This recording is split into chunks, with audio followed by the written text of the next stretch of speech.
When Emily told me I should leave the house, I smiled instead of crying, and even now I still don't fully understand why I did that. Maybe it was shock. Maybe it was years of learning how to swallow my pain quietly. Or maybe it was because, deep down, I already knew this day was coming, even if I never wanted to admit it. The rain was tapping gently against the kitchen window, the kind of soft American spring rain that usually makes a house feel warmer, safer. But that afternoon, nothing felt warm anymore. I was standing by the sink, my hands still wet from washing dishes, when Emily crossed her arms and said, very calmly, "Margaret, I think it would be better if you stayed somewhere else." No anger, no raised voice, just a sentence that quietly erased me from my own home.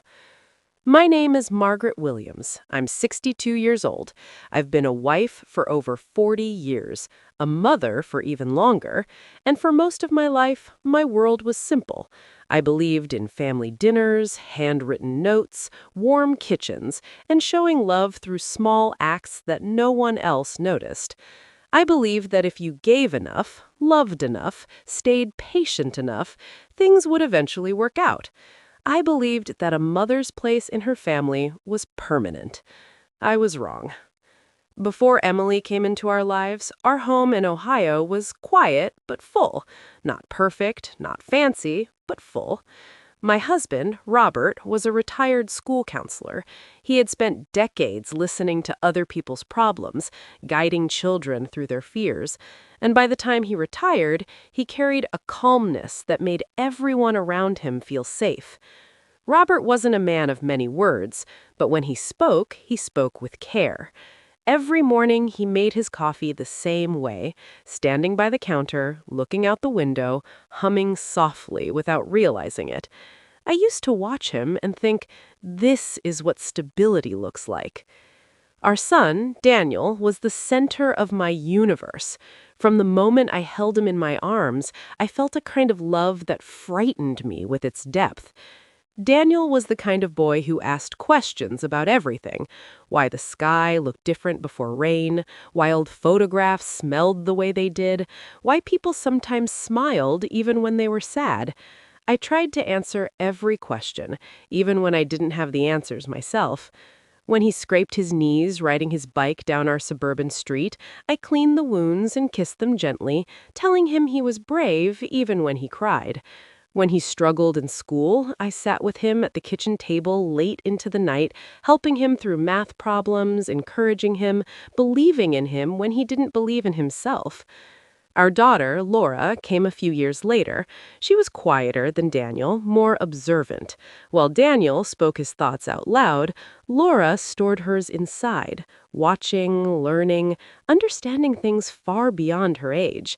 She would sit beside me on the couch while I folded laundry, leaning her head against my shoulder without saying a word. Even now, those silent moments remain some of my most precious memories. For years, our home followed a gentle rhythm.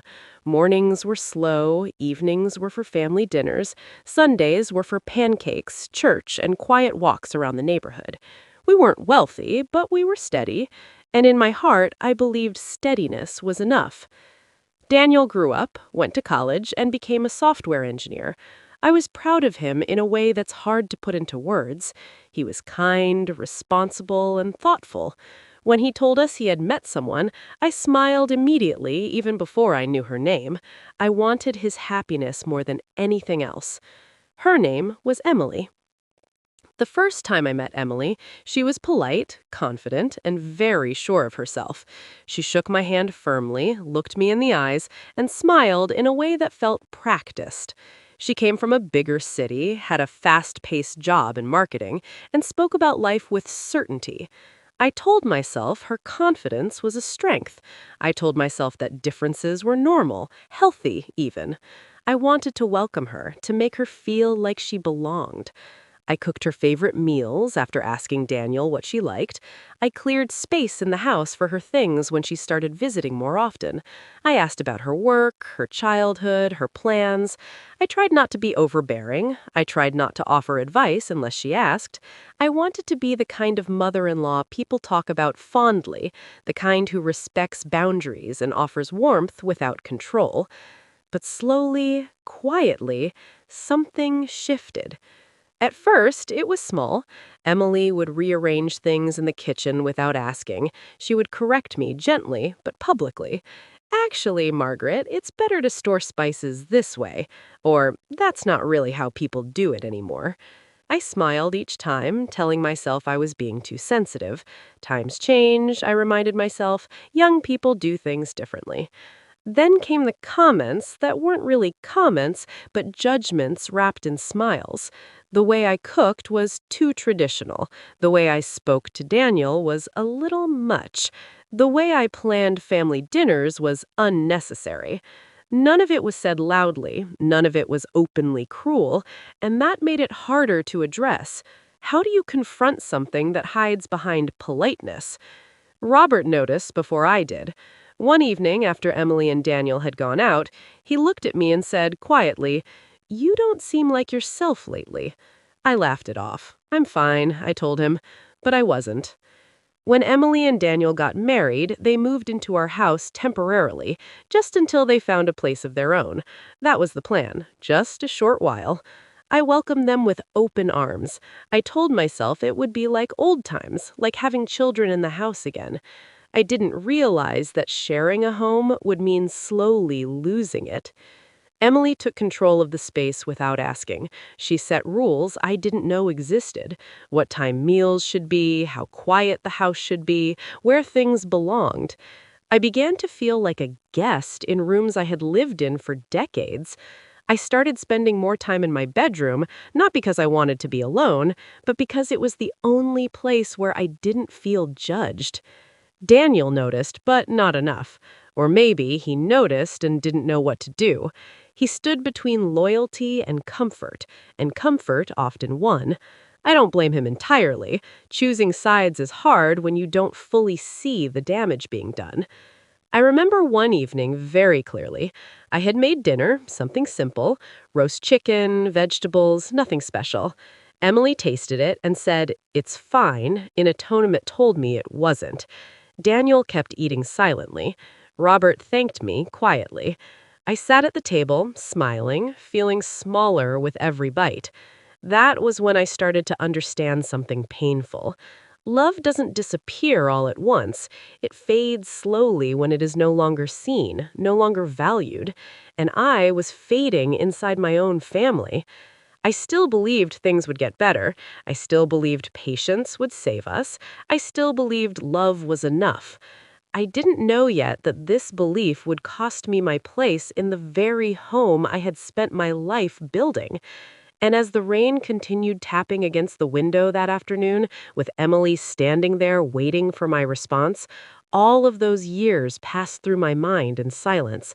Every meal, every sacrifice, every moment I chose peace over pride. And I realized, with a calm sadness that surprised even me, that this was only the beginning of the story. After Emily and Daniel settled fully into the house, something invisible began to grow between us. It wasn't loud, it wasn't dramatic, it was quiet, steady, and patient, like a fog that creeps in without warning and slowly covers everything you once saw clearly. At first, I told myself it was temporary. Newly married couples need space, I thought. They need time to adjust. I reminded myself of my own early years with Robert, how fiercely I had protected our little world back then. I tried to be understanding. I tried to stay out of the way. What I didn't realize was that staying out of the way would slowly turn into disappearing altogether. Emily started changing the rhythm of the house. Breakfasts became rushed. Family dinners became rare. The kitchen, once my favorite place, turned into a space where I felt unsure of myself. I would stand there holding a wooden spoon, wondering if I was allowed to cook that day or if it would be seen as interference. Sometimes I would ask, "Should I make dinner tonight?" And Emily would respond without looking up from her phone, "We'll see." Those two words, "we'll see," carried more distance than silence ever could. Daniel changed too, though not in ways that were easy to point out. He stopped lingering in the kitchen with me. He stopped asking about my day. When I spoke, his attention often drifted back to Emily, as if checking her reaction before responding to me. I watched my son slowly shift his emotional center, and while I knew that was natural, it still hurt in ways I wasn't prepared for. It felt like watching someone you love walk farther and farther away, not because they hate you, but because they found a new place to stand. I began to notice how carefully I chose my words. I stopped offering opinions. I stopped telling stories. I stopped suggesting plans. Every sentence passed through my mind twice before leaving my mouth.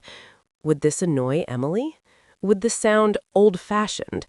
Would this feel like I was overstepping? Living that way was exhausting. By the end of each day, I felt drained, even though I hadn't really done anything. One afternoon, I overheard Emily talking to a friend on the phone in the living room. I wasn't trying to listen, I was just passing by when her voice stopped me in my tracks. She laughed softly and said, "Yeah, it's hard living with a mother-in-law. She means well, but she's always there." Always there. The words settled into me like a stone. I stood still, holding a basket of laundry, suddenly unsure where I belonged. That night, I told Robert what I had heard. He listened quietly, his face calm but tired. "She's young," he said gently. "She'll adjust." I nodded, even though something inside me already knew this wasn't about age or adjustment. This was about territory, and I was standing on ground Emily believed should be hers. I began to notice how carefully I chose my words. I stopped offering opinions, I stopped telling stories, I stopped suggesting plans. Every sentence passed through my mind twice before leaving my mouth. Would this annoy Emily? Would this sound old-fashioned? Would this feel like I was overstepping? Living that way was exhausting. By the end of each day, I felt drained, even though I hadn't really done anything. One afternoon, I overheard Emily talking to a friend on the phone in the living room. I wasn't trying to listen, I was just passing by when her voice stopped me in my tracks. She laughed softly and said, "Yeah, it's hard living with a mother-in-law. She means well, but she's always there." Always there. The words settled into me like a stone. I stood still, holding a basket of laundry, suddenly unsure where I belonged. That night, I told Robert what I had heard. He listened quietly, his face calm but tired. "She's young," he said gently. "She'll adjust." I nodded, even though something inside me already knew this wasn't about age or adjustment. This was about territory, and I was standing on ground Emily believed should be hers. I began to notice how carefully I chose my words. I stopped offering opinions, I stopped telling stories, I stopped suggesting plans. Every sentence passed through my mind twice before leaving my mouth. Would this annoy Emily? Would this sound old-fashioned? Would this feel like I was overstepping? Living that way was exhausting. By the end of each day, I felt drained, even though I hadn't really done anything. One afternoon, I overheard Emily talking to a friend on the phone in the living room.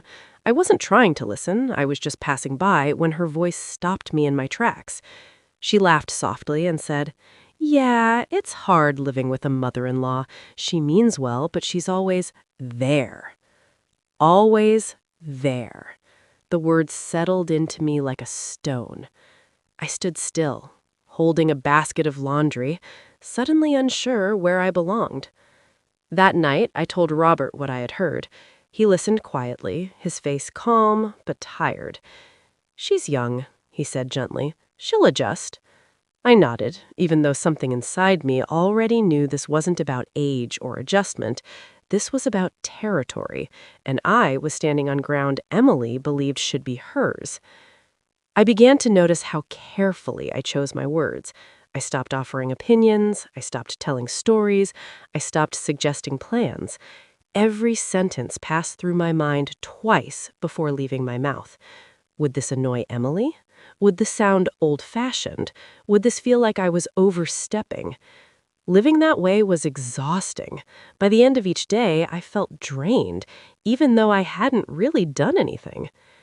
One afternoon, I overheard Emily talking to a friend on the phone in the living room.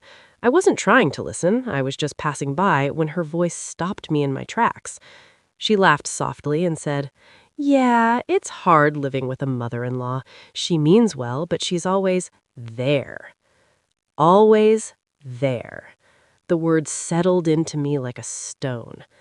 I stood still, holding a basket of laundry, suddenly unsure where I belonged. That night, I told Robert what I had heard. He listened quietly, his face calm but tired. "She's young," he said gently. "She'll adjust." I nodded, even though something inside me already knew this wasn't about age or adjustment. This was about territory, and I was standing on ground Emily believed should be hers. I began to notice how carefully I chose my words. I stopped offering opinions, I stopped telling stories, I stopped suggesting plans. Every sentence passed through my mind twice before leaving my mouth. Would this annoy Emily? Would this sound old-fashioned? Would this feel like I was overstepping? Living that way was exhausting. By the end of each day, I felt drained, even though I hadn't really done anything. One afternoon, I overheard Emily talking to a friend on the phone in the living room. I wasn't trying to listen, I was just passing by when her voice stopped me in my tracks. She laughed softly and said, "Yeah, it's hard living with a mother-in-law. She means well, but she's always there. Always there." The words settled into me like a stone. I stood still, holding a basket of laundry, suddenly unsure where I belonged. That night, I told Robert what I had heard. He listened quietly, his face calm but tired. "She's young," he said gently. "She'll adjust." I nodded, even though something inside me already knew this wasn't about age or adjustment. This was about territory, and I was standing on ground Emily believed should be hers. I began to notice how carefully I chose my words. I stopped offering opinions, I stopped telling stories, I stopped suggesting plans.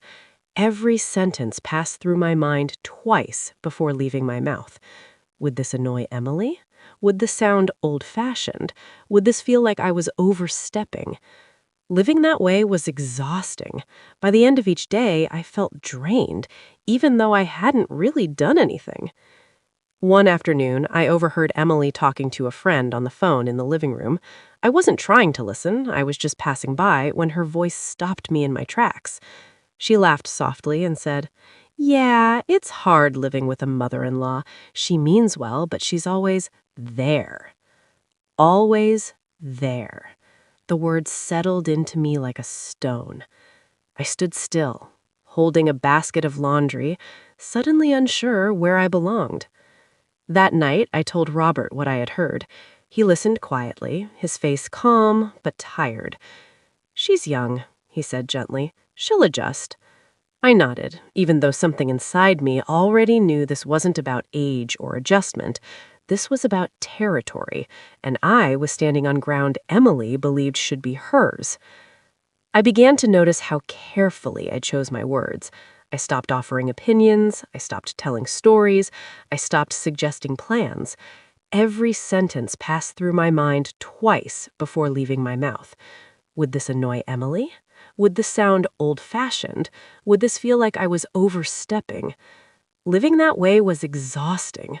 By the end of each day, I felt drained, even though I hadn't really done anything.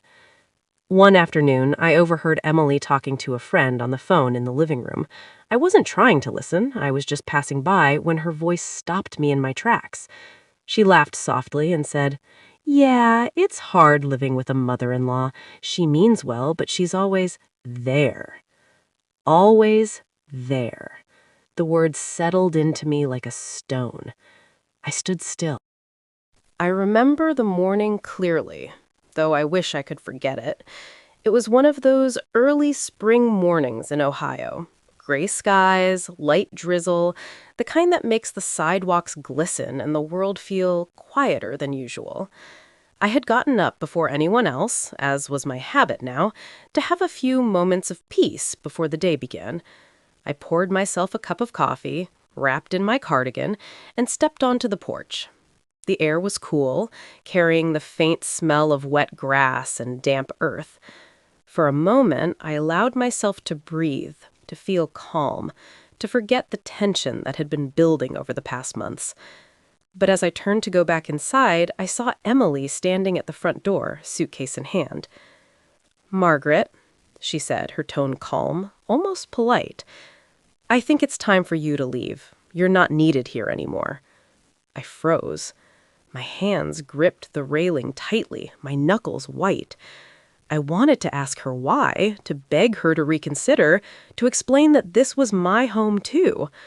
But my voice caught in my throat. I simply nodded, a slow, quiet motion, and said, "I understand." She raised an eyebrow, as if surprised by my composure, and didn't speak further. She had won the confrontation without raising her voice, without shouting. The words alone carried the force. And in that moment, I realized just how much I had been erased, quietly, over time. I went inside and began packing a small bag. It felt surreal to fold clothes and place small mementos into my suitcase, knowing I would be leaving the house I had lived in for decades. I packed my journals, letters I had written to Daniel when he was a boy, small photographs, little reminders of family birthdays and holidays. Every item was a memory, and every memory felt like a thread of the life I had built being pulled apart. Daniel was in the living room, trying to avoid my gaze. I could see the conflict in his eyes, part guilt, part fear, part confusion. He didn't speak. He didn't need to. His silence said it all. My son, the boy I had raised, the man I had nurtured, was unwilling to protect me, and that hurt more than Emily's words ever could. Robert approached slowly, his face quiet and thoughtful. "Margaret," he began, but he trailed off, unsure what to say. I gave him a gentle smile, one that tried to carry warmth even in despair. "It's all right," I said. "I will be okay." The room was filled with silence after that. No one argued, no one tried to stop me. The absence of resistance was louder than any confrontation could have been. And as I left the house, carrying my bag, walking past the walls that held decades of laughter and warmth, I felt an ache in my chest that I couldn't name. That afternoon, I stayed with a distant cousin, someone who welcomed me into their home without question. It was comfortable, yes, but it wasn't home. The quiet rooms, the unfamiliar furniture, the lack of my own memories, all of it reminded me of what I had lost. I wandered from room to room, touching surfaces, trying to make sense of the emptiness. Emily continued to assert control over my absence. Letters that I had written to Daniel and Laura were hidden or discarded. Small items that reminded the family of my presence disappeared. Even the photographs on the wall were rearranged so that my face, once central, was now on the periphery. It was subtle, but deliberate. I began to understand that this wasn't just a single act of rejection. It was a systematic erasure. Daniel called once or twice, but the conversations were brief, awkward, and full of hesitations. I could sense his regret, but regret alone does not undo the pain of being sidelined, of being rendered invisible. I spent hours thinking about all the times I had tried to stay silent, to keep peace, to be the patient, understanding mother-in-law. I thought about the dinners I had cooked, the holidays I had planned, the nights I had stayed awake comforting Daniel when he had nightmares. And I realized that none of that mattered to Emily. None of it mattered enough for her to include me, to see me, to acknowledge the love I had given so freely. The turning point crystallized when I received a small note from Emily slipped under the door one morning. It read simply, We are moving forward without you. Please respect our wishes and stay away. I folded the note slowly, my hands trembling. I could feel my heart tightening and my chest aching. And yet, I did not burn the note or throw it away. I kept it, not as a reminder of anger, but as a reminder of clarity. It told me exactly where I stood and where I needed to be. In the days that followed, I began to settle into my new reality. I found solace in small routines. I cooked meals for myself, wrote letters that I never sent, and started keeping a journal of my thoughts and memories.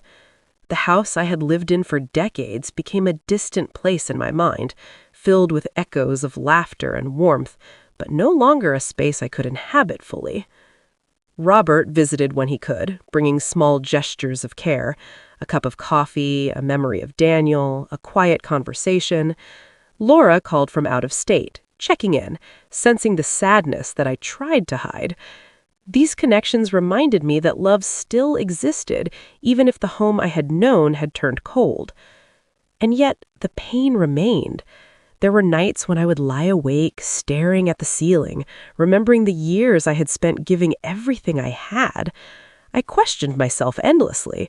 Had I been too soft, too patient, too willing to sacrifice my own needs for the sake of peace? And then I would remind myself that love is never wrong, even when it is unappreciated. The breaking point wasn't a single dramatic scene. It was months of quiet exclusion, of small erasures, of a slow and deliberate distancing. It was the day I realized that my home, my family, the life I had built, could exist without me, and that for the first time, I had to exist without them. It was a bitter realization, one that cut deep, but it also gave me clarity. I could no longer rely on being seen, acknowledged, or valued by those who had chosen otherwise. I could no longer wait for apologies or recognition. I had to carry my own dignity, my own love, and my own sense of self forward. And so I began to walk a new path. Not out of anger, not out of rebellion, but out of necessity. The home I left behind would always exist in my memory, filled with echoes of laughter and warmth that no one could take away.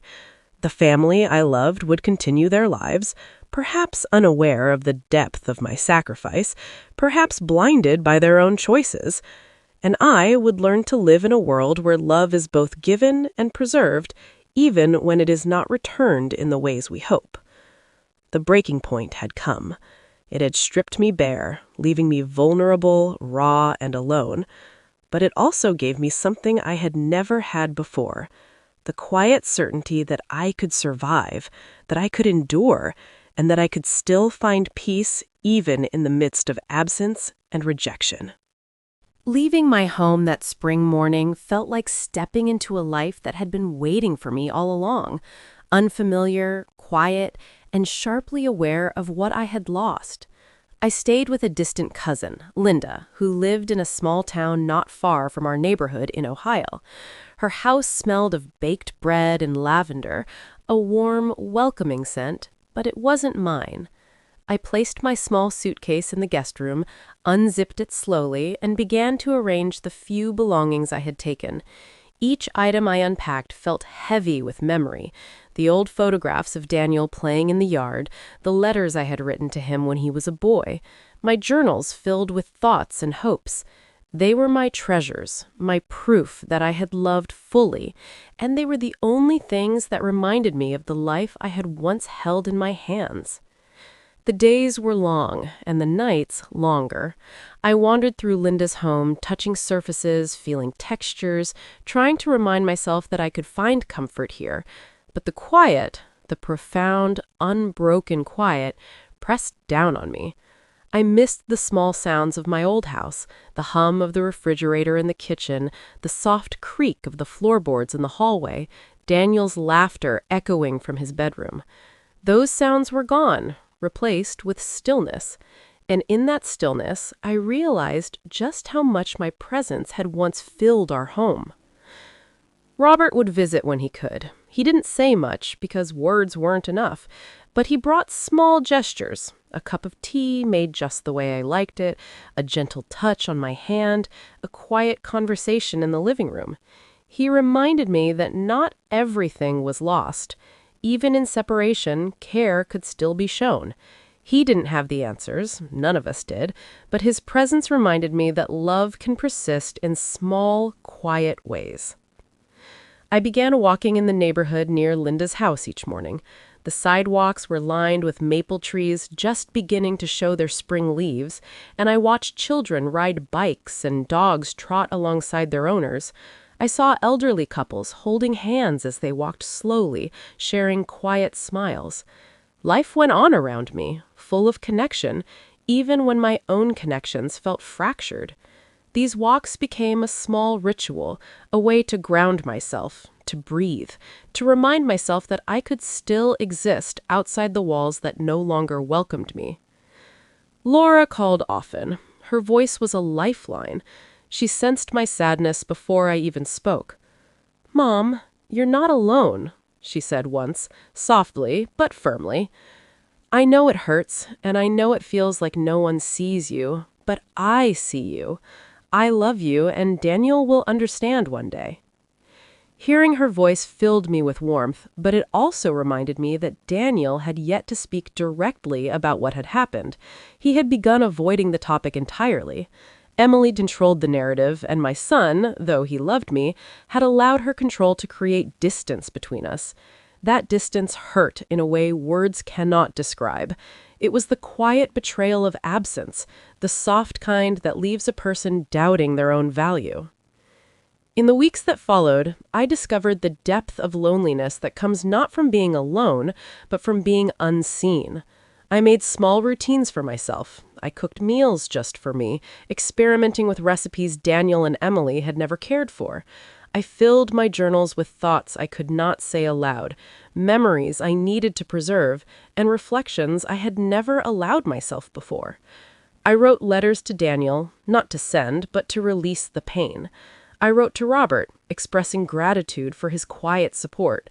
I wrote to myself, reminding myself of my worth, my love, my enduring presence in the lives of those I cared for. There were moments when the weight of all I had lost pressed down so heavily that I could not think, could not move, could not even breathe. I cried quietly, sitting on the edge of the bed, letting the tears fall freely.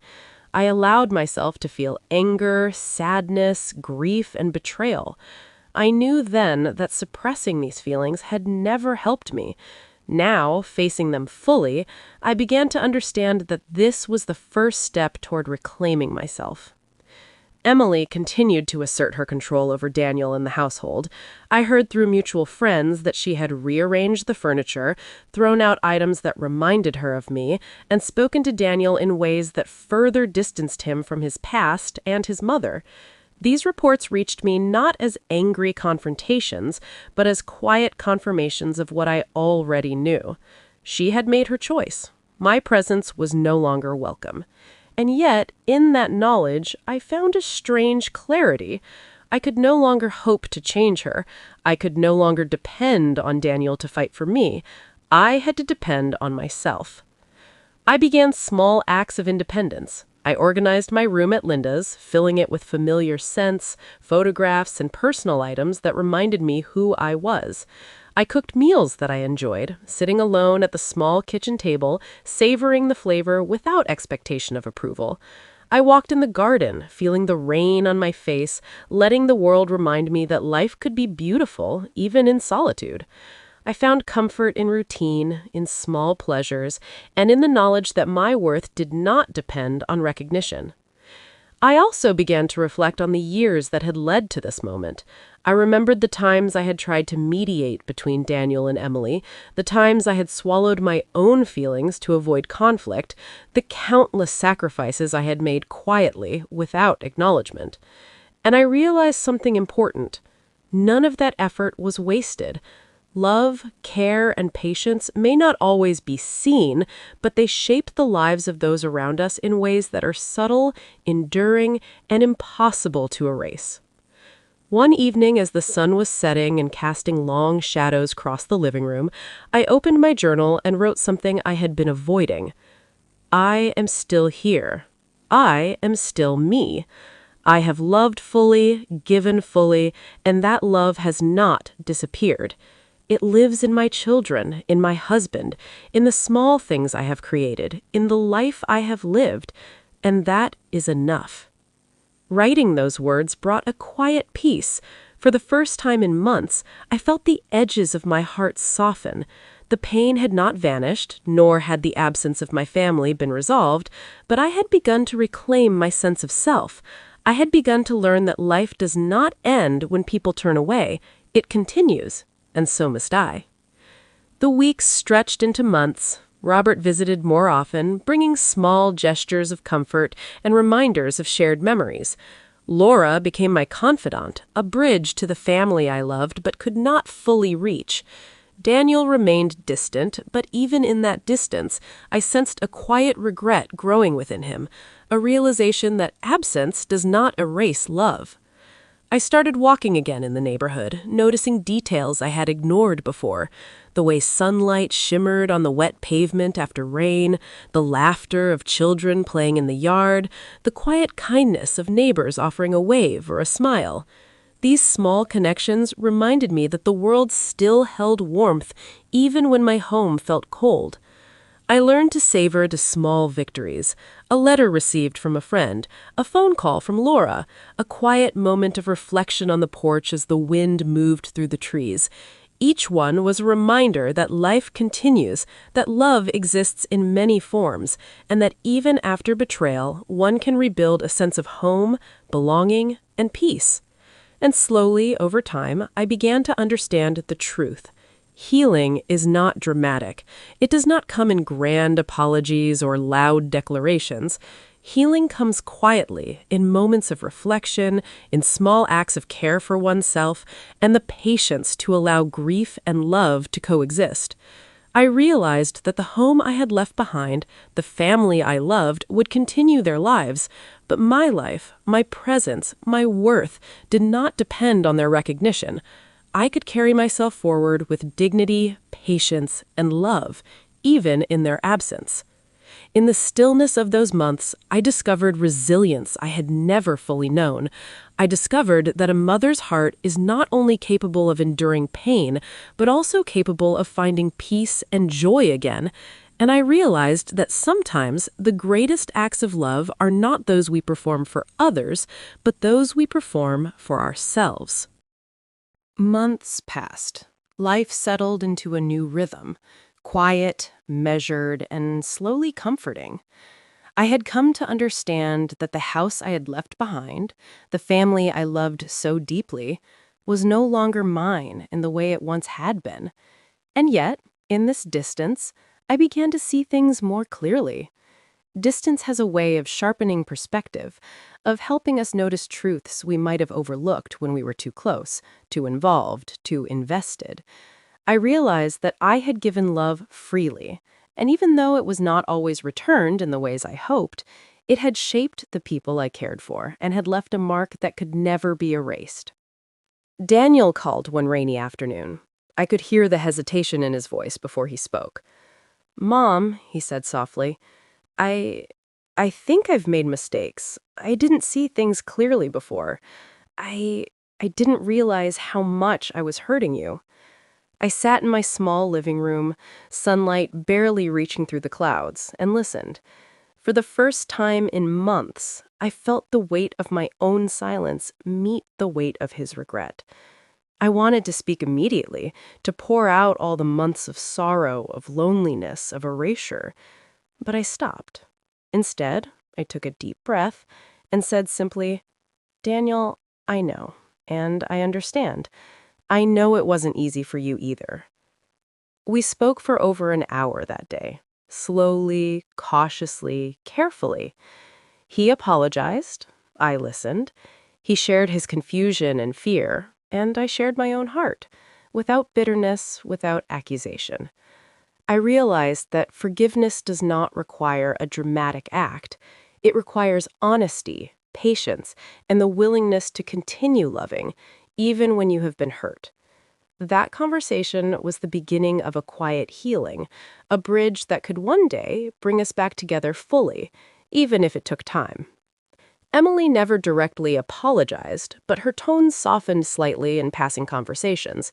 She stopped asserting control in the way she had before, though the house remained hers and Daniel's now.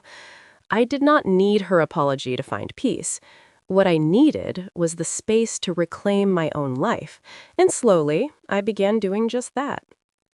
I reconnected with Robert in small, quiet ways.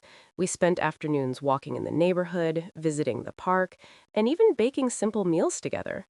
The comfort of his presence reminded me that love can persist quietly, that support does not always have to be loud to be real. He never asked me to go back or to fight. He simply reminded me that my life, my happiness, and my peace were worth nurturing, no matter the circumstances. Laura visited during the summer. Seeing her again, her bright eyes and gentle presence, reminded me that family can endure even when fractured. We cooked together, shared long conversations about life, and laughed at memories both old and new. In her, I saw the continuity of love, the reminder that though people may falter, relationships can mend if nurtured with care and patience. I also began engaging with my own community more. I volunteered at a small library nearby, helped neighbors with gardening projects, and attended local community events. I discovered joy in simple interactions, in connecting with people who appreciated my presence without judgment. Slowly, I realized that my sense of home and belonging did not have to depend solely on the family I had lost, but could exist wherever kindness, warmth, and love were present. One evening, sitting on the porch as the sun set behind the maple trees, I reflected on all that had happened.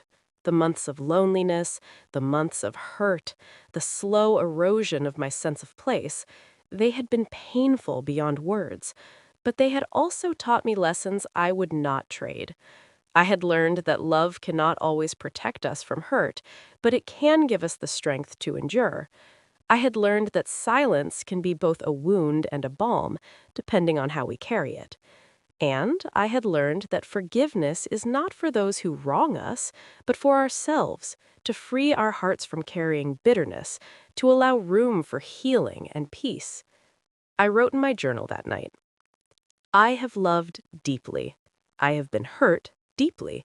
And yet, I am still whole. My heart still holds warmth. My life still holds purpose. I am not defined by absence, nor by neglect, nor by the choices of others. I am defined by my own love, my own courage, my own resilience. And that is enough. Daniel visited a few weeks later. The moment he walked through the door, I felt a mix of emotions: relief, apprehension, and hope. We embraced quietly, without fanfare, without words that needed to explain the depth of everything that had passed. Sometimes the simplest gestures carry the most meaning. We sat together at the table, sharing a meal that I had prepared. Conversation flowed gently, carefully, and without the weight of the past pressing down on us. It was not perfect. There were still unspoken truths, still moments of hesitation, still scars that had not fully healed. But there was a beginning, a doorway to reconciliation, a shared acknowledgement that love, when nurtured with patience, honesty, and forgiveness, can survive even the most difficult trials. I never demanded recognition from Emily. I never insisted on apology or acknowledgement. I understood that not everyone can see or appreciate the depth of care that has been given. But I found peace in knowing that I had acted with integrity, with patience, and with a heart that refused to harden completely. I had learned to place my own worth above the recognition of others, and that simple, quiet lesson became the foundation for the rest of my life. And so I continued. I lived my days with calm reflection, gentle love, and small acts of kindness for Daniel, for Laura, for Robert, for myself, and for anyone who crossed my path with open hearts. I remembered the past without bitterness, I carried memories with gratitude, and I faced the future with hope. I learned that life is never truly lost when love is given fully. I learned that even when family falters, we can find joy in connection, in community, in quiet moments that remind us we are seen, valued, and capable of resilience. And most importantly, I learned that the heart, even when hurt, has the remarkable ability to forgive, to heal, and to continue loving one gentle step at a time. Because in the end, it is not the absence of hardship that defines us, but the grace with which we endure it. It is not the recognition of others that gives us worth, but the love we carry for ourselves and for those we care for. And it is not the betrayals we face that break us, but the courage with which we rise afterwards that reveals the true strength of the human heart. I am Margaret Williams. I am a mother, a wife, a woman who has loved, who has endured, and who has survived. And in that survival, I have found peace, hope, and the quiet knowledge that life, love, and forgiveness endure beyond any moment of pain or loss.